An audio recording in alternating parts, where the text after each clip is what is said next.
Mick, good afternoon to you and congratulations on breaking the drought with that 85-point win over the Saints. Yeah, long time coming. Well, I looked across at Alan Richardson before the game and he'd done 9 and I'd done 5 and there's 14 between us. And we think, well, one of us is going to break that duck in 2 hours' time. So, fortunately, it was us. It's the way it is. Sometimes it falls your way, sometimes it doesn't. But, both clubs are in similar positions and I dare say, we've got some work to do through the draft to increase our stocks and also to just get a bit of confidence back around the place. So it was good. Our seconds won as well, beat Collingwood. So we've had a pretty good Monday of revision, albeit made sure that we didn't get over the top and look pretty deeply at why and how things do take place. And now you take on Sydney, have won 11 on the trot. That's it. That's the contrast. And that's what.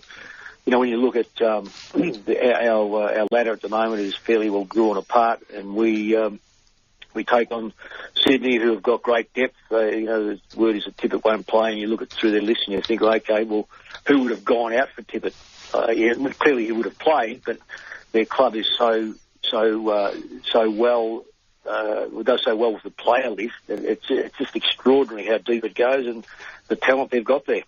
Mick, we love having you as part of our team because you're always very honest and open. You may have just heard, I'm not sure, but Drew Petrie in the tribunal, that decision's been adjusted from the original one from the match review. He's now received a reprimand with no carryover points. Can I ask what you thought of the incident and Brian Lake's action, excluding the 50 metres, which I know you would hate it as a coach? Well, look, I just think it's like everyone else. I think we're in a bit of shock, particularly when the camera panned in very well. They have a couple of cameras clearly on the incident. And I just reckon everyone, I know in my position, I'm thinking, what's going on here? And it brought back memories of something that happened in around about 1992 or 94. It was certainly one of the years that we played off in one of the finals, probably 94 in fact. And Danny Southern had Peter Simic in a stranglehold, and he actually passed out. He come to in the rooms, and I know at the time he said he feared for his life, and when he woke up, he wondered where in the hell he was.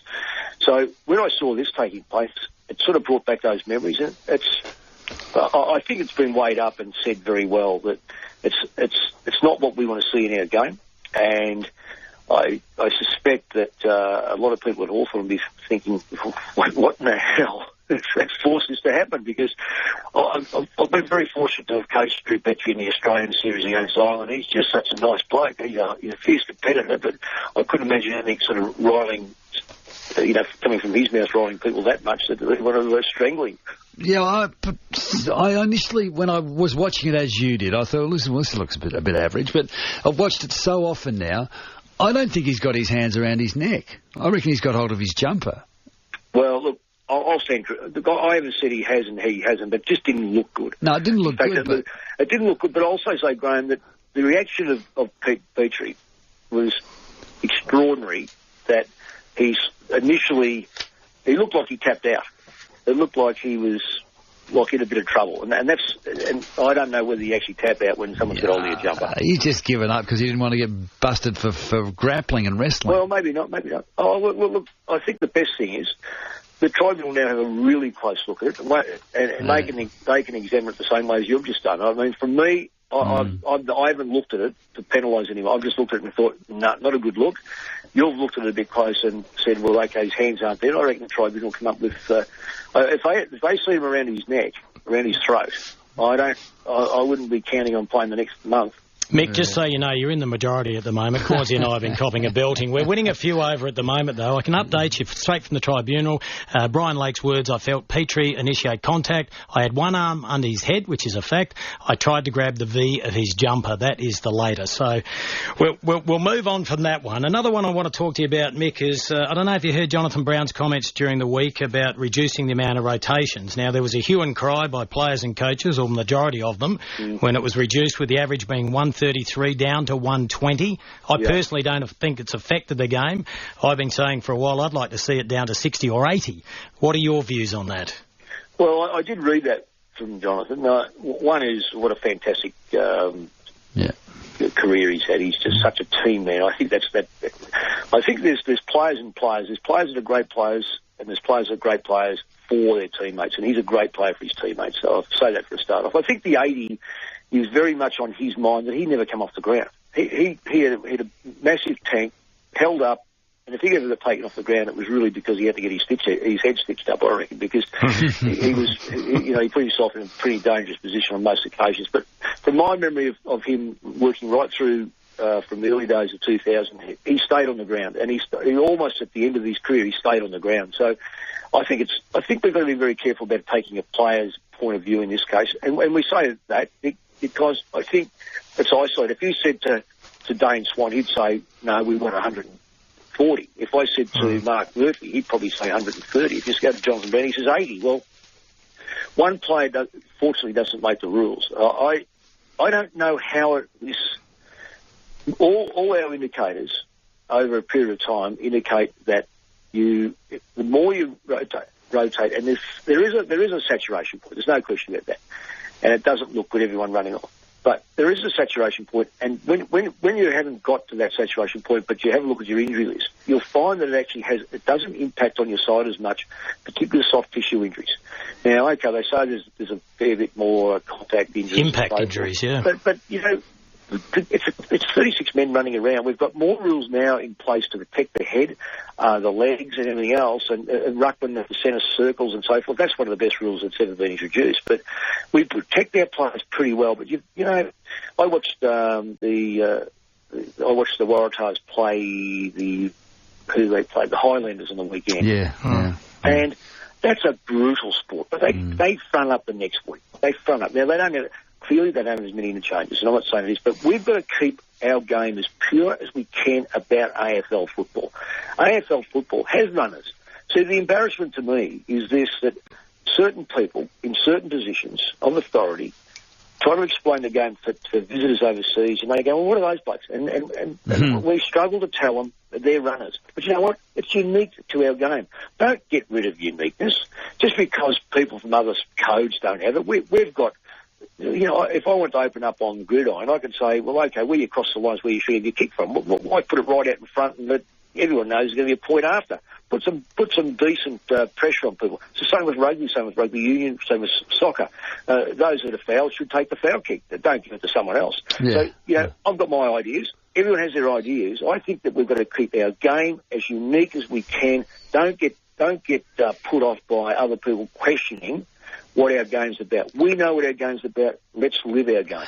Well, let's try and sort it out. We've lots of confusion this week and controversy about holding the ball. I've made the observation earlier in the program to sort it out. Instead of this prior opportunity stuff, why don't we go back to the original law that said once you were tackled, you had to get the ball, have to dispose of the ball within a reasonable time.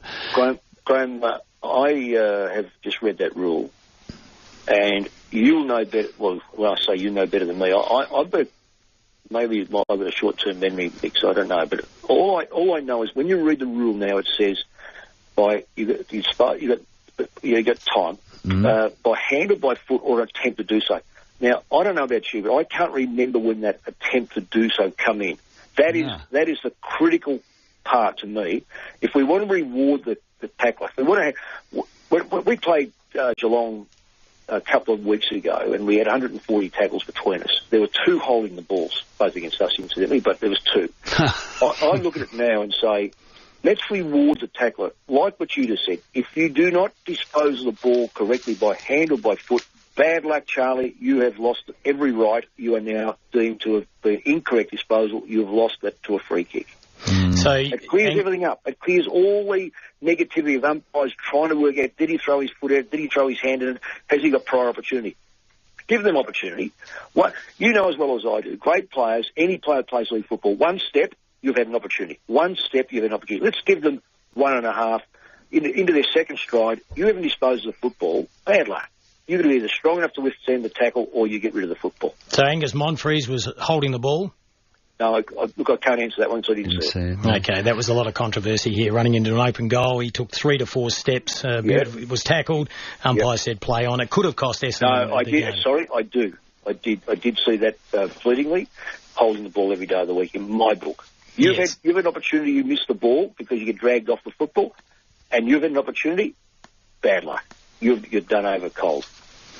Your team isn't playing too badly, is it? You must be frustrated that you've only been able to get the one win in the last few games, but because you've been around the mark. Graham, if I took the last month, it's very much a reflection of our year. We went away and got beaten by Brisbane when we were in front. We come back and played Geelong and got beaten. The umpires agree with this, and the division agrees with this. Troy Menzel had a free kick 5 metres out from goal, or 10 metres out from goal, wasn't paid, so we could have quit that game. That was a big game for us. We played Hawthorn, and we were highly competitive. Then we go up to play Greater Western Sydney. We're in front, and we get beaten, or we chase for part of the game. And you think, this is a total reflection. We were very good against Collingwood for 3 quarters. Got nailed in the first quarter, couldn't chase it down, but got better and better as the game went on. And we win the next game. So this is something that we have to address as a football club. It's something that we have to address as the football players. The fortunate thing is all our players are on side. They understand exactly where we're coming from.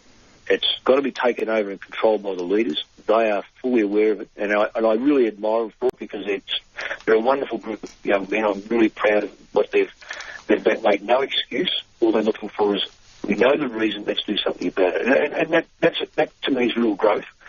We will learn and we'll grow from that, because we understand what we're doing wrong. Yeah, and one word, getting on okay with the new president?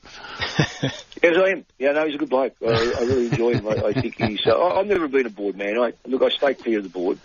But the president's the blokes that you see more often. And Mark is a very passionate Carlton person.